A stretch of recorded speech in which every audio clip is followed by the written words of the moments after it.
and welcome to this first day of the 30-day Yoga Asana challenge. Yoga postures are both physical and energetic in terms of the life energy that is stimulated through the practice of a Yoga Asana. Postures carry also with them a psycho-symbolic element. Some postures are based in symbolism, and some postures are perhaps more based in the psychological effect that they will bring about through the body and through the mind working in harmony together. Often we store or stash our emotions and our memories within our bodies, and they get locked into our bodies in the form of tension. Just as, for example, if perhaps we have some very stressful event coming up, we might get a headache, or we might get neck or shoulder ache if we've got a lot of worries or things on our minds. In that way, and in more complex ways, the brain, the mind, places emotions into the body. And yoga gives us an opportunity to release those old stored emotions, to release the residue of old events in our lives. At the same time as it generates energy flows within the body, especially through the spine, but there are many perceived channels of energy that run through the body according to yoga philosophy. And each one of those energies will have a physical strain to it, a physiological strain to it, and a psychological element and aspect to it.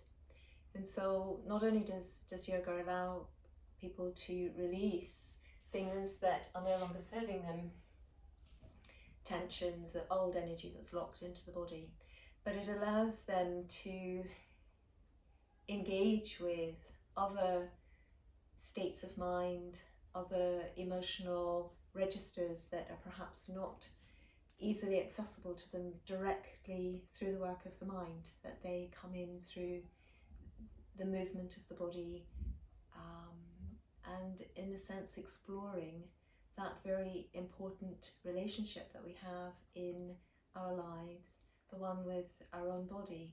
And it tends not to be one that is much extrapolated in the modern, especially so-called Western European American worlds. Yoga tends to address that balance. It addresses it and redresses it.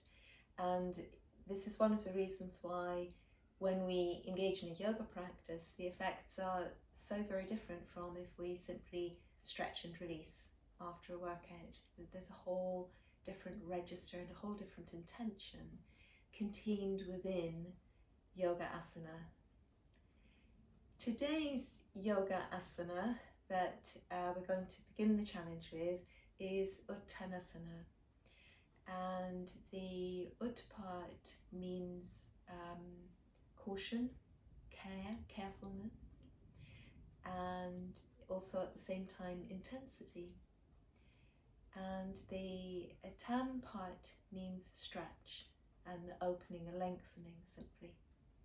And asana, the word asana, which is so often simply transposed into the word posture or pose in English, that's not a translation at all of asana. Asana is really a sitting, a state of being seated. And I'll talk more about the meaning of asana and my understanding of the meaning of asana as we go through the challenge. But today, let's say that a posture should have that balance within it, that balance of work and ease, that makes it feel as if the individual who's practicing could simply be in sitting, simply be as at ease, working and yet at ease in the way that we can be when we're sitting. So we're looking for that quality within a posture. It's not in and of itself, an asana is not a challenge. In and of itself, an asana is not a quest or a goal or an aim. It's an experience. It's a state of being. It's a quality and an experience of a particular type of energy that our body is capable of experiencing, and which we can find in the world about us, in the universe about us. It will be also everywhere. It is in us, but it is also to be found everywhere else as well. So today, Uttanasana, our extreme care, our extreme intense stretch. The full practice of Uttanasana, which is a standing forward bend, needs to be undertaken with caution. If you have any herniated disc problems, then undertaking the full posture at the end of the practice would be contraindicated, as it would be with high blood pressure. But plenty of the rest of the practice should be accessible to you otherwise. So as we get towards the end, we'll think again about herniated discs and high blood pressure. Let's come onto the mat, and we're going to just a little bit, first of all, begin to breathe. If we let the spine be nice and long, so we can let the hips lift up and then broaden the pelvis out against the mat, and just relaxing the weight of the hips, right side, left side, as evenly into the mat as we can. And then letting the ribs and shoulders lift away from the floor and lengthening the waist out of the hips. And then let's bring the ribs back towards the mat, balancing the weight out between the right side of the ribs and the right shoulder, and the left sides of the ribs and the left shoulder. And then supporting the head with both hands. Let's just think about lengthening the spine from between the shoulder blades, and then again replacing the head towards the mat. And if there's a tendency for the back of the neck to arch quite a bit and the front of the chin to direct towards the ceiling, just think about putting a folded cloth or towel in underneath the back of the head so that the back of the neck can be long and released. Going to let the knees be bent and the soles of the feet in contact with the mat, about 2 fist distance apart between our feet, and we can let the arms just rest in an easy way, rolling outwards from the shoulder joints. Let's bring the awareness into our breath now. We're going to spend a few moments using a breath awareness exercise to both center our concentration and our energy to within our bodies, so that we have less distraction away from the practice that we're engaging with, but also because the particular breath practice that we're about to engage with will be helpful to us when we come into the main Uttanasana posture. Let's begin the breathing practice by thinking about the space between the eyes at the bridge of the nose, spending a few moments to let the mind's eye focus there in the space between the eyes, just getting used to that space as the mind connects with the space between the eyes, just allowing that area to soften a little bit, to open, to expand. And next, allowing the awareness to travel to the space between the ears, with the awareness coming into the space between the ears again, allowing that space to simply soften, to relax.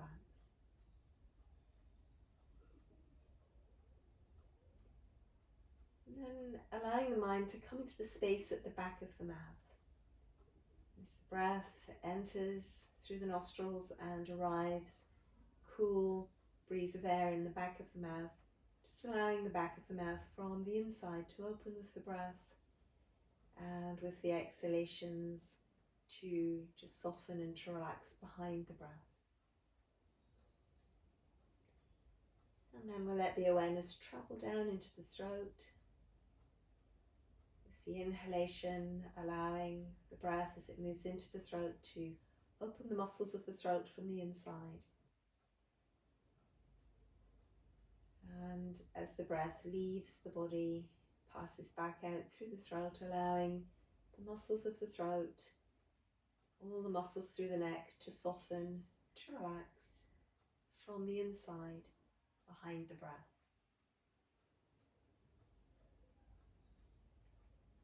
And then bringing the focus into the chest itself, with your next inhalation, allowing the mind's focus to be in the upper chest. Of course, the breath will arrive all through the lungs, but let the mind's focus be in the upper chest. Breathing in, visualizing that the breath can open space behind the collarbones, out into the shoulder joints themselves, to cross the upper back just in behind the tops of the shoulder blades. Nice deep breath, forwards, sideways and back in the upper chest. And on the exhalations, we're going to let the breath begin at the top of the breath through the nostrils. So on the exhalation, breathing out through the nostrils, and then from the back of the mouth, from the upper chest, the mid-chest and the depth of the chest.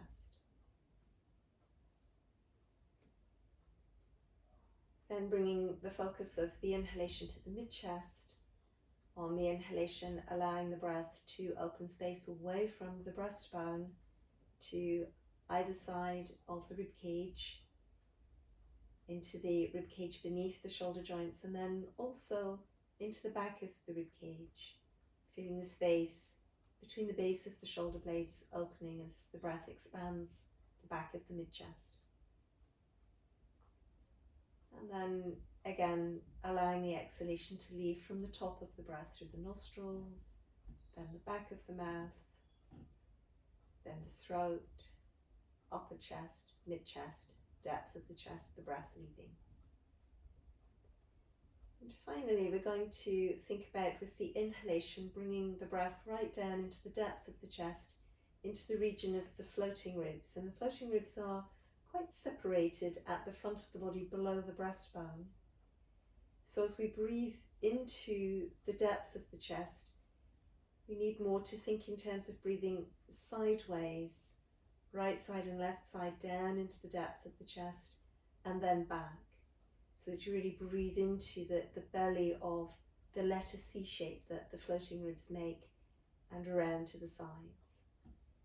And again, with the exhalations, allowing the breath to leave through the nostrils, the back of the mouth, the throat, upper chest, mid-chest, depth of chest.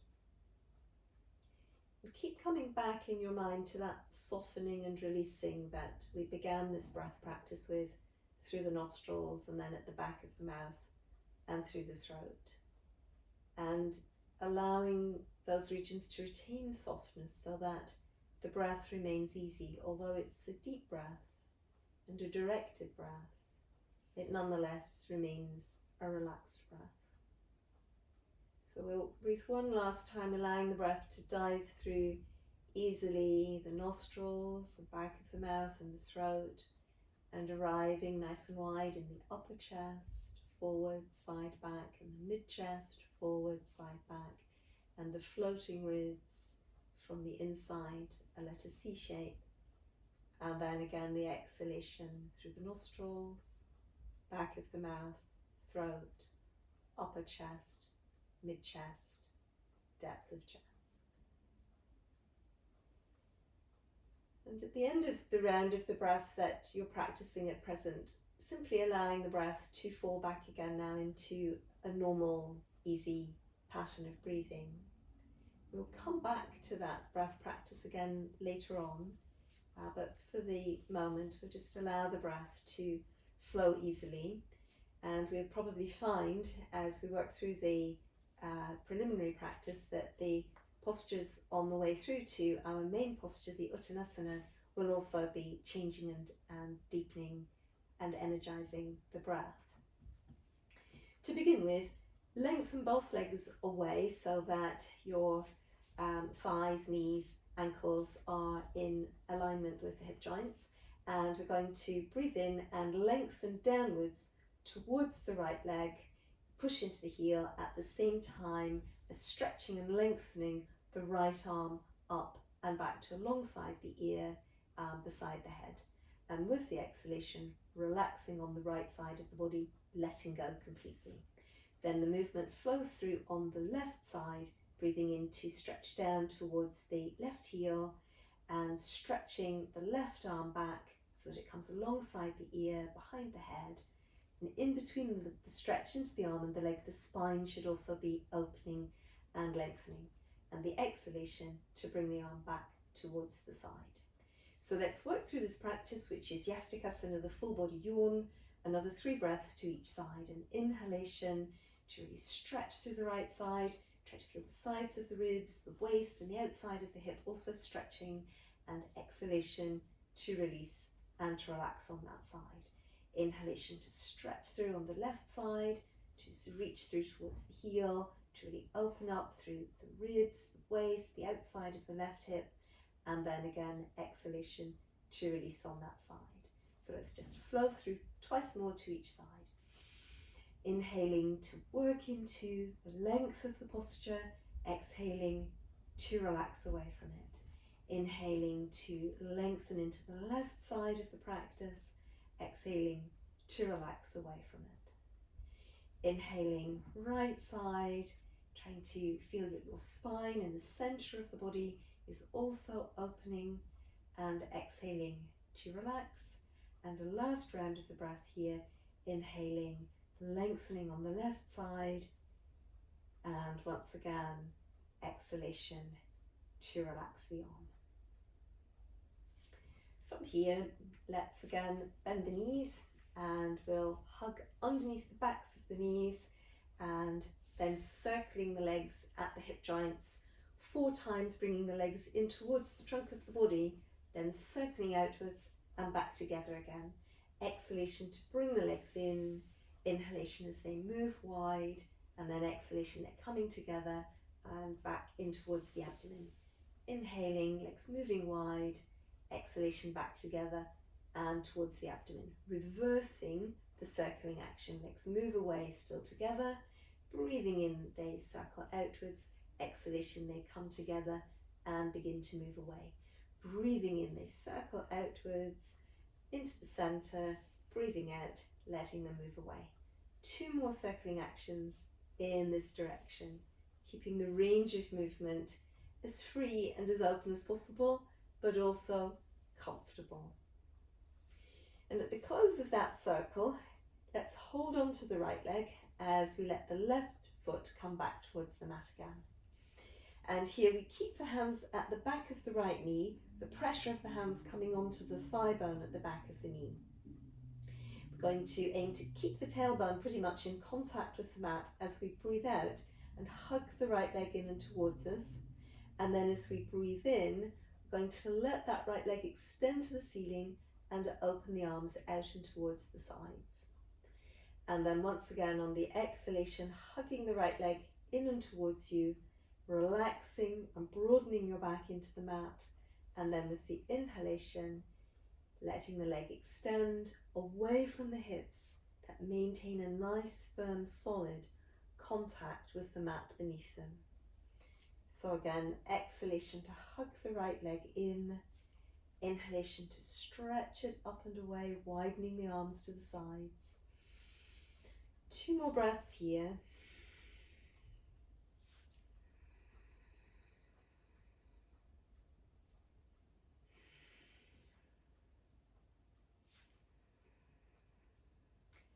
And then we have begun the practice of opening the back of the leg. And we're going to a little bit intensify that practice by lengthening the leg up again, but this time maintaining the leg in this raised position so that the hamstring muscles in the back of the thigh will begin to be a bit more stretched. And to do this, in order really for the hamstring opening to be effective, the lower back needs to stay on the mat. The hamstrings begin in the sitting bone. So if as we bring the leg forwards and towards us, the hips lift off the floor, in fact, we're not really stretching a muscle that begins at the sitting bone and ends below the knee joint. We're basically just lifting the hips off the floor and bringing our leg closer towards us. So in order to actually open these muscles effectively, even though it may take a little while to get started with opening the hamstrings, aim to keep the back of the pelvis in contact with the floor and the tailbone in contact with the floor as well.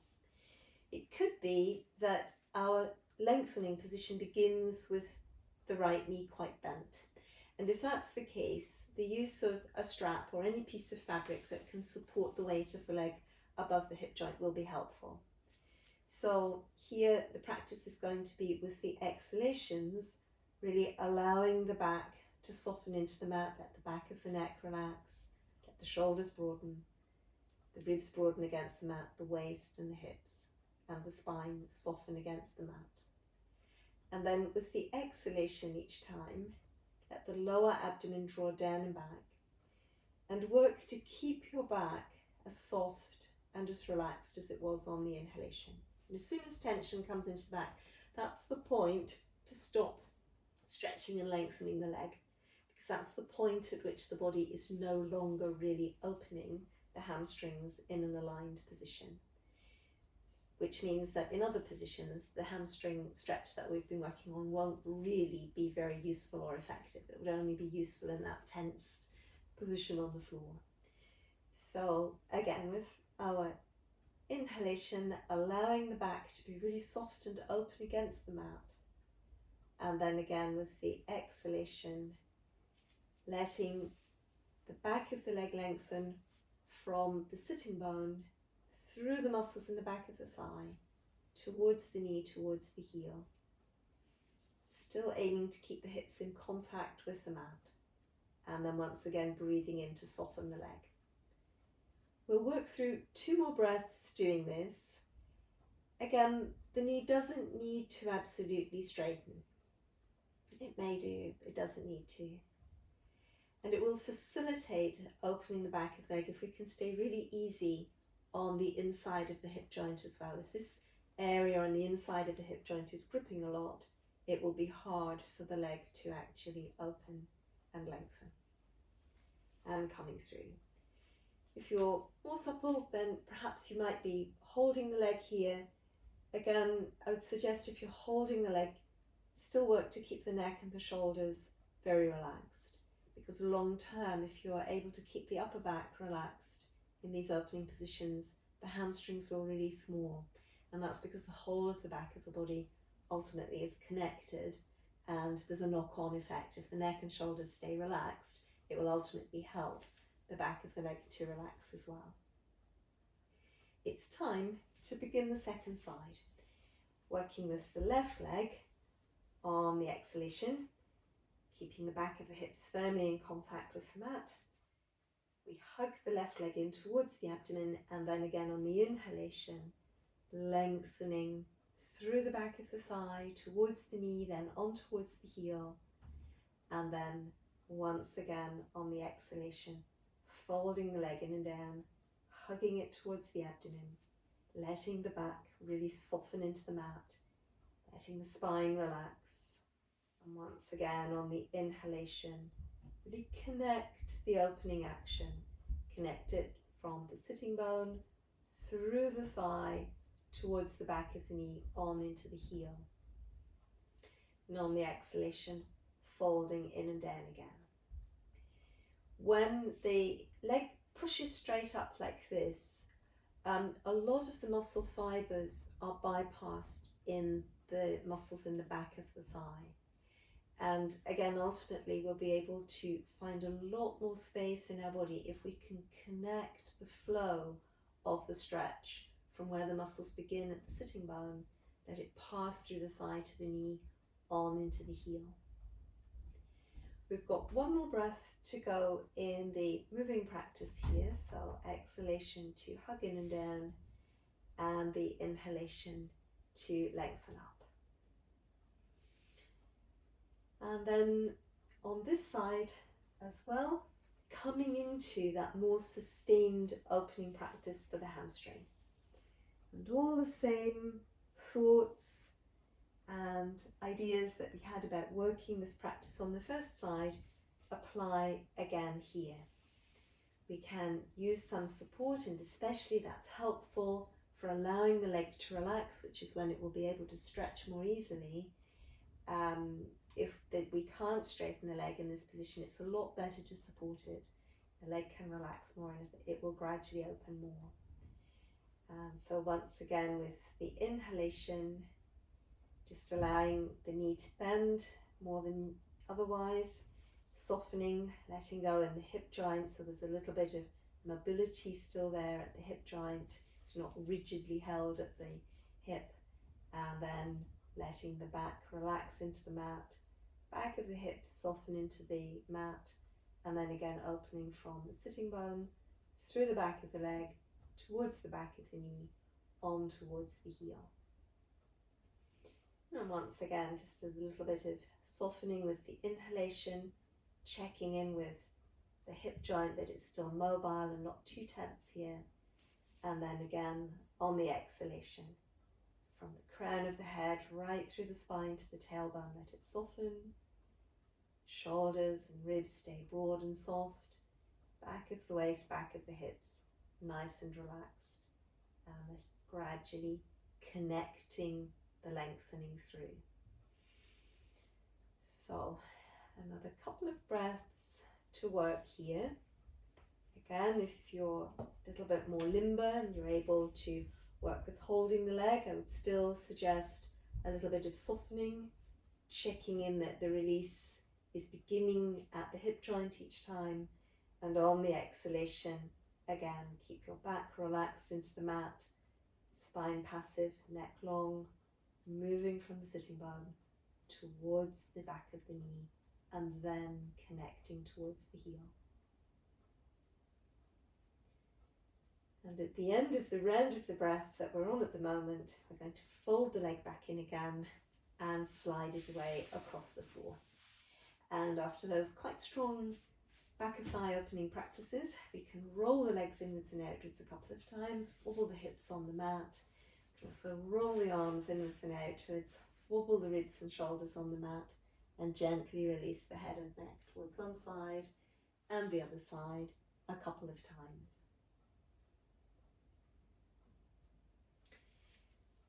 Next, we're going to bring ourselves away from lying down and drawing through towards an all fours position. For our Uttanasana pose, we're going to need to have quite a nice long back, and we can begin to work on that with Yoga, this practice where from the all fours position we stretch the hips backwards, including the base of the spine and the tailbone, as if the tailbone might touch the wall behind us. And at the opposite end of the spine, at the crown of the head, we keep lengthening the crown of the head forwards as if the crown might touch the wall in front of us. And in between the tailbone and the crown, the rest of the spine, ideally, should be stretching and lengthening. And then once again, on the inhalation, moving forwards. These kind of practices can be harsh on some people's knees, and that can be in two areas. It can be, for example, that the knees feel too hard on the floor, so we can always pop a folded blanket or a folded towel or anything that we prefer in underneath the knees to help with that. But it can also be that the stretch on the knee is too great. So when the thigh and the calf are together, the front of the knee is in its most opened position.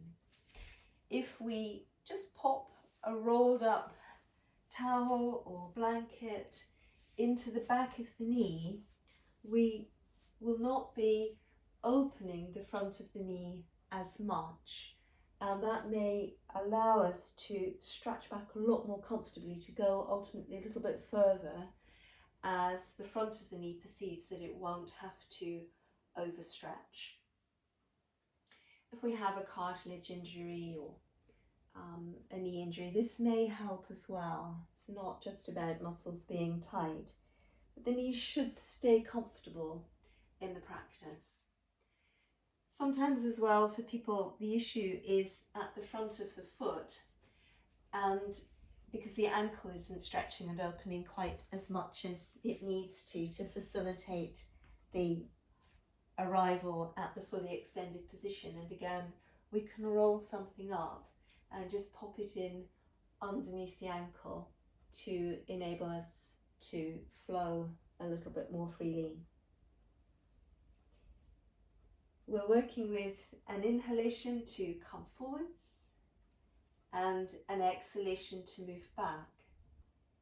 As we're moving back, in order to be able to keep the spine quite long, because often it will in fact round in the upper spine, there needs to be a conscious focus on releasing the muscles on the outside of the rib cage, letting our shoulder blades stay quite wide, but also very much down the back of the rib cage, so that we've got more chance of opening the shoulder joints as we're moving. And eventually on one of these practices, as we lengthen back, keeping as much awareness on opening the spine as we can, keeping the muscles around the sides of the ribs as soft as we can, we're going to aim to hold in this fully extended position. And as we hold here, it's Shashankasana, the hare pose. It might be that the lengthening and opening that's required in the lower back is a little great to maintain the position, and again we might need to put a little bit of support in underneath the front of the chest. I've got a yoga brick to help me with that. It can be quite a good height for many people to support them, but if you don't happen to have a yoga brick or a yoga block, then again any pillow or towel, or just something that supports the body away from the floor at the chest will be fine. In this position, we might come back again to the breathing practice that we worked with earlier, thinking about the nostrils and the back of the mouth and the throat being open to receive the breath, and then allowing the breath to direct out across the collarbones, into the shoulder joints and back towards the upper back. Feeling also on the inhalations that the chest can widen away from the breastbone and out into the region around the shoulder joints, below the shoulder joints and back. And that the breath can widen again into the floating ribs and back. And that with the exhalations, we're breathing out from the top of the breath, from the nostrils, through the back of the mouth, through the throat, upper chest, mid-chest, depth of chest. With this really wide inhalation in this position, just allowing your shoulder joints to be soft enough that you can feel the effect of the wide breath across the upper chest. You may be able to feel how the breath opens a little bit of space around the spine, especially the thoracic spine. But there will be some opening lower down into the lumbar spine and the base of the spine. And on the exhalations, when you're breathing out from the top of the breath, you may be able to feel how the spine itself is capable of relaxing, allowing the spinal processes on the back of the spine to soften downwards towards the tailbone, and just keep releasing weight into the crown of the head. So let the chin stay tucked down.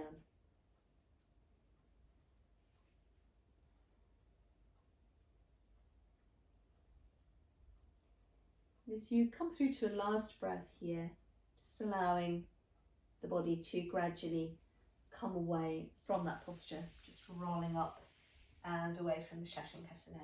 You may be fine in kneeling, rolling up fine in kneeling, or you may feel that you need to come up, bringing the weight away from the knees. We're going to spend a moment to open the soles of the feet a little bit so that they will be more relaxed when we're standing.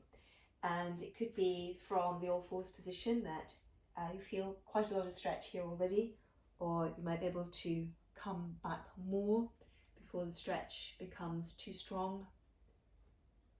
If your feet are quite supple and you're used to foot opening practices, then you may be able to come up into the kneeling with the toes tucked under, just trying to keep in alignment, hips, knees, ankles in this position.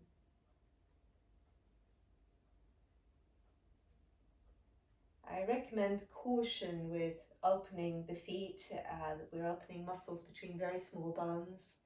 We don't need to overdo that. Just keep the balance between the muscles and the bones in the feet, and gradually coming into these opening practices.